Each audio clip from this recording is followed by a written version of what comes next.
snack has played a huge part in my training camp. The protein, the ZMA, everything, the pre-workout, it's played such a major part in my training camp, keeping me healthy, keeping me recovered, keeping me feeling good, strong, and ready for my next workout.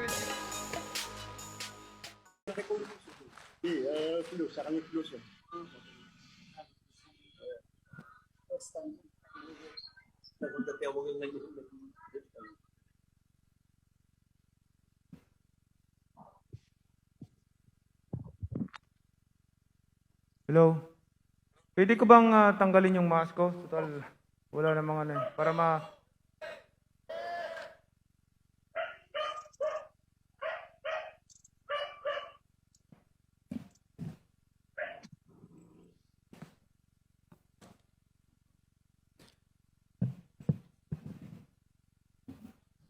sa ating mga members, grassroots members of PDP Laban,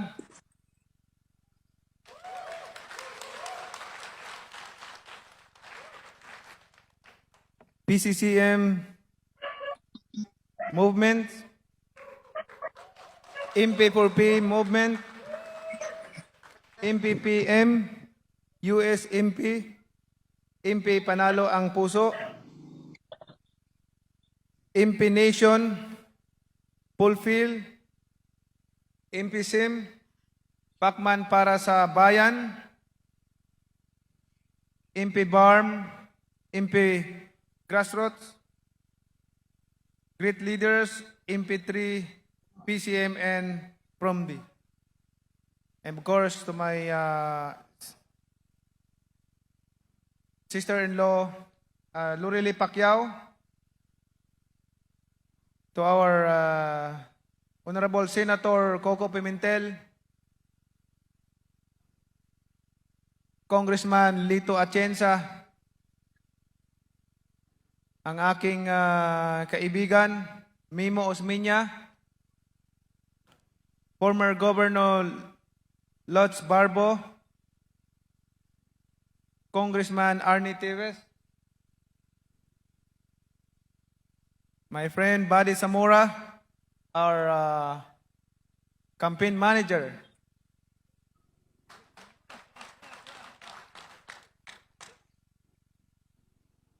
Army Di Matilio,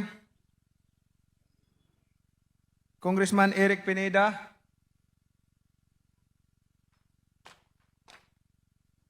PDP National Executive Committee, Vice Governor Lagman, Vice Governor Peter Alparo, at sa aking asawa, siyempre, baka ma-outside di Colombo ako. Ang aking asawang napakaganda, nag-iisang asawa, walang iba kundi si Jinky Pacquiao.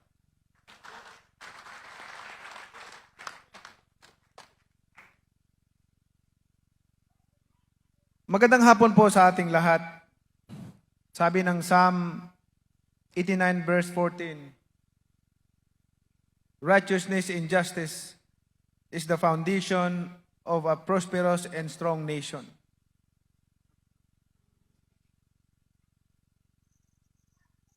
Nais kong batiin at pasalamatan ang aking mga kababayan na nag-effort pa para sumali dito sa event na ito. Daghang salamat sa atong mga kaigsunan diya sa Visayas and Mindanao. To Senator Coco Pimentel, ang patuloy na nagtataguyod ng PDP Laban. Sa mga kasama namin sa panibagong laban at sa lahat ng mga kababayan sa iba't ibang panig ng Pilipinas na ngayon ay kasama natin sa pagtitipon gamit ang teknolohiya. Maraming salamat po. Ang pagpapasalamat ko ay hindi enough. Hindi sapat na sabihin lamang. gusto pong taos-puso na ipaabot sa inyo ang taos-pusong pasasalamat. I am a fighter, and I will always be a fighter inside and outside the ring. Sa buong buhay ko, wala akong laban na inaatrasan. Dahil sa ngalan ng prinsipyo, karangalan ng bayan, ay tumayo ako, nanindigan at nagkikipaglaban. Ang Manny Pacquiao na kilala ninyo bilang pangbansang kamao ay walang pinag-iba sa Manny Pacquiao na kasama ninyo laban sa kahirapan at katiwalian.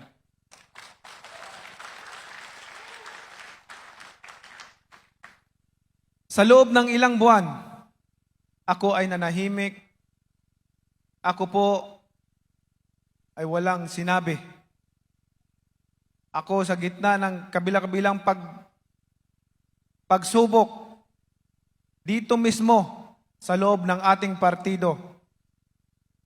Ang PDP laban na aking tinanggap, kinalinga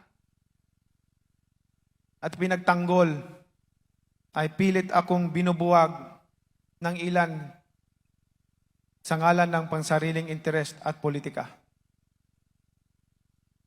Sa kabila nito, ay nandito ako ngayon upang ipakita sa inyo na higit sa partido, prinsipyo, at paninindigan ang mahalaga.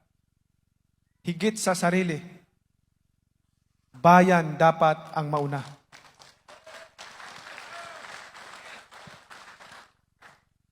Sa mga nagtatanong kung ano ang aking kakayahan, naranasan niyo po bang magutom? Naranasan niyo po bang walang makain? Ang mangutang sa kapitbahay o mag-aabang ng tira sa karinderya? Alam niyo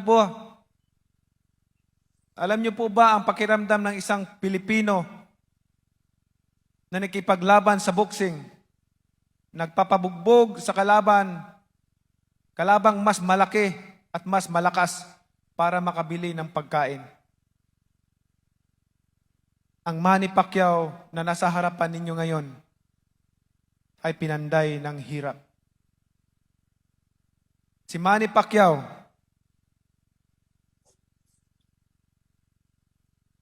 na kasama ninyo ngayon ay dumaan sa lahat ng klaseng sakit at sakripisyo sa buhay. Maiahon lang ang pamilya mula sa kahirapan.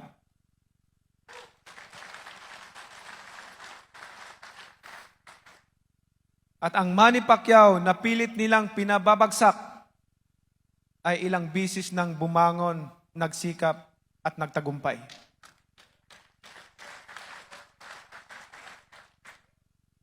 Alam niyo po ba, damang-dama ko po ang nararamdaman ninyong lahat. Alam ko ang hirap na naranasan ninyo at alam ko ang pagod na po kayong lahat.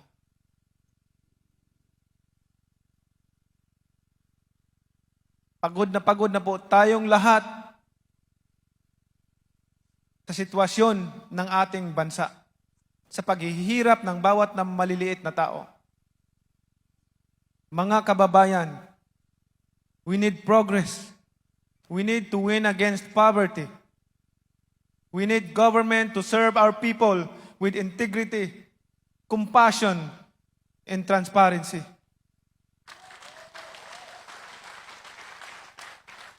Sawang-sawa na tayo sa mga pangako ng pagbabago. Inip na ang taong bayan, nagtatanong, kailan ba matatapos ang kanilang paghihirap? The time is now. Ngayon na ang panahon. We are ready to rise to the challenge of leadership.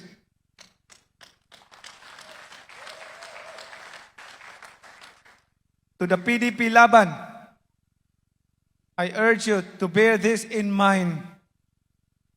The strength of our party lies in the trust of our people.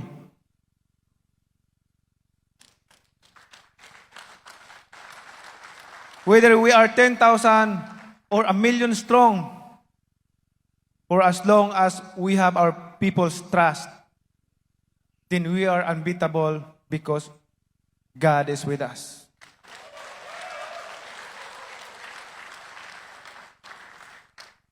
Ngayon, sa takdang araw na ito,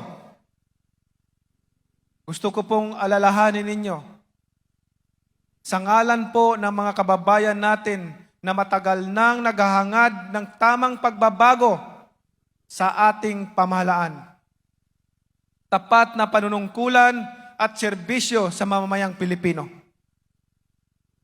Buong puso ko po, buong tapang at kababaang loob ay umaasa po ako sa inyong suporta.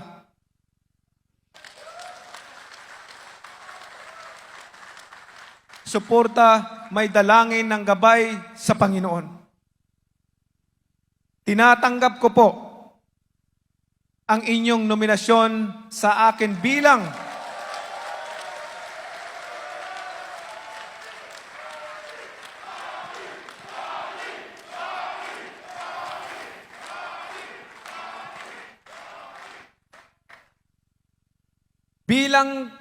kandidato sa pagkapangulo ng Republika ng Pilipinas.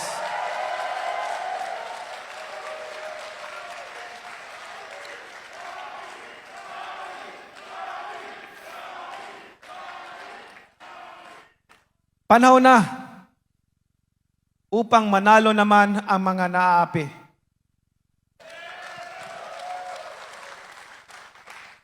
Panahon na upang makabangon ang bayan natin na lugmok sa kahirapan.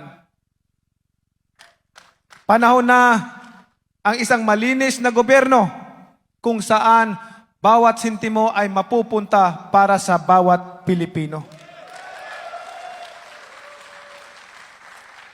Mga kababayan ko sa Visayas at Mindanao, ginahangyo ko kamong tanan. Mag-uban-uban ta, magkahiusa ta para sa tinud-anay nga pagbag-o para sa atong kalambuan.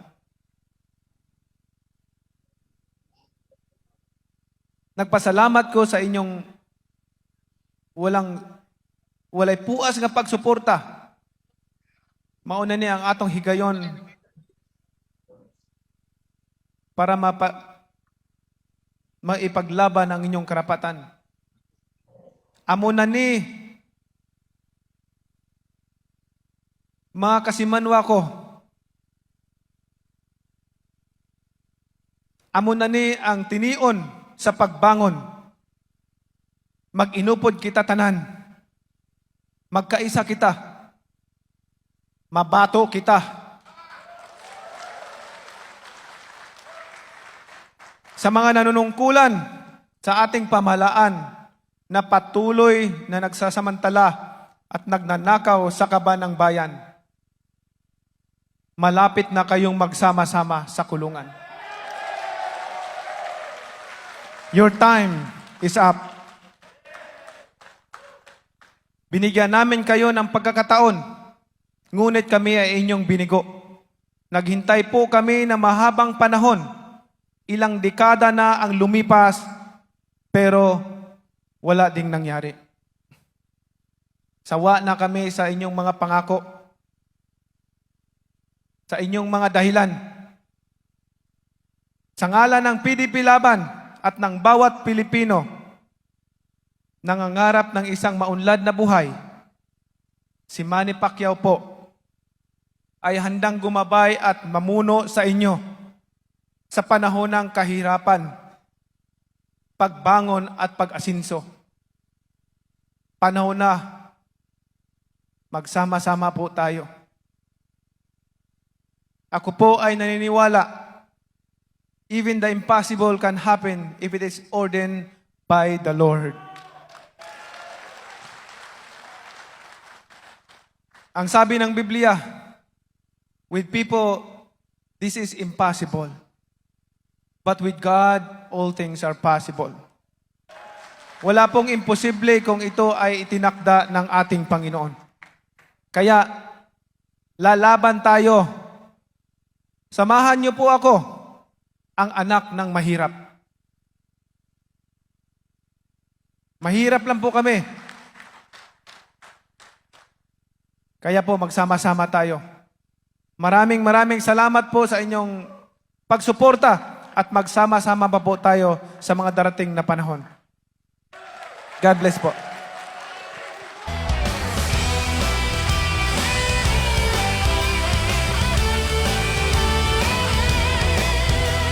Isang taong may puso at handa kang ipaglaban. Ang tanging nais lang iahon ka sa kahirapan. Di niya papayagan kung mali ang katuwiran. Ang mahalaga makita ang katotohanan. Di bali nang mababa ang kanyang pinag-aralan. Di bali nang mahirap ang kanyang pinagmulan. Di bali nang laitin at durugin ng kalaban. Basta't para sa bayan handa lagi siyang lumaban. Bayan, bawal, huwag kang mabagon. Darating din ang ating hinahanap. Bayan, laban, huwag kang matakot. Darating din ang tunay na pag-asa.